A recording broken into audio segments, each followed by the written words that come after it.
Young men and women will now have a facility to learn the necessary skills to become well-rounded citizens of Antigua and Barbuda. The Gilbert Agricultural and Rural Development GARD Center has received US $89,075 from Japan to construct a training facility. Larissa Francis reports on the signing ceremony, signaling the start of the project entitled The Project for Construction of Skill Training Center for Vulnerable Youth.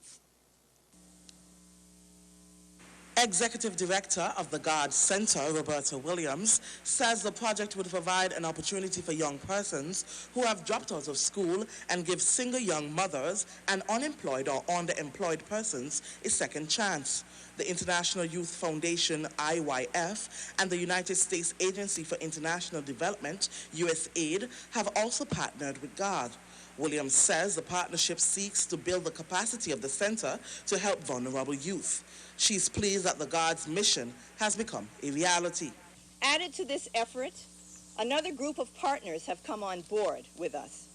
The International Youth Foundation and the United States Agency for International Development, further building our capacity to meet the needs of vulnerable youth, giving them a competitive edge in this challenging global environment that we live in today.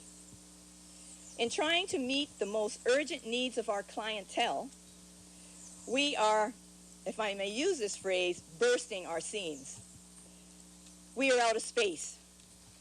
And now a most welcome partnership has been formed with the Japanese government through their embassy in Trinidad and Tobago, with special emphasis in the project called Grassroots Human Security Project.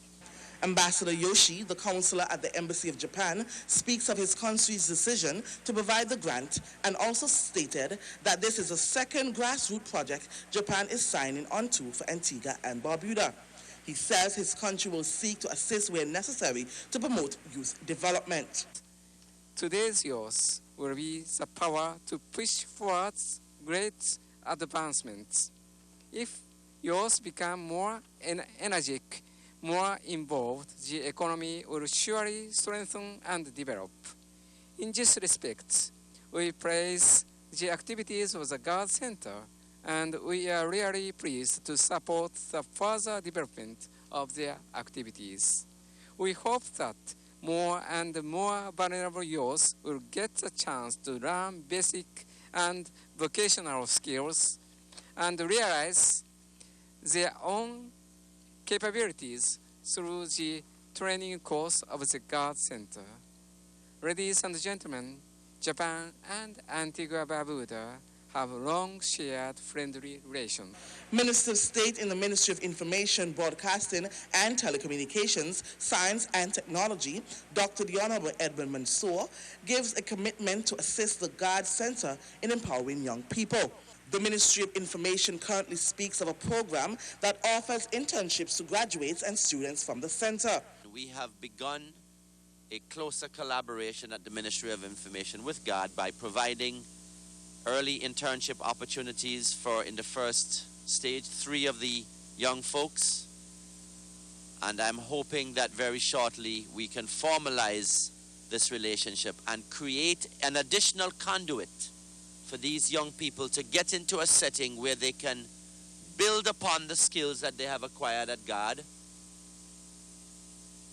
possibly earn a decent living, with maybe the opportunity to move on to greener pastures, as it were.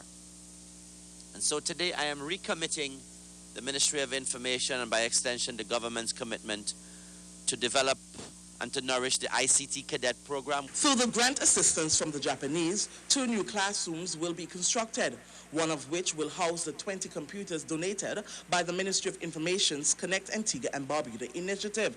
The project will provide vulnerable skills training for the youth as well as establish opportunities for employment. Larissa Francis reporting for ABS News.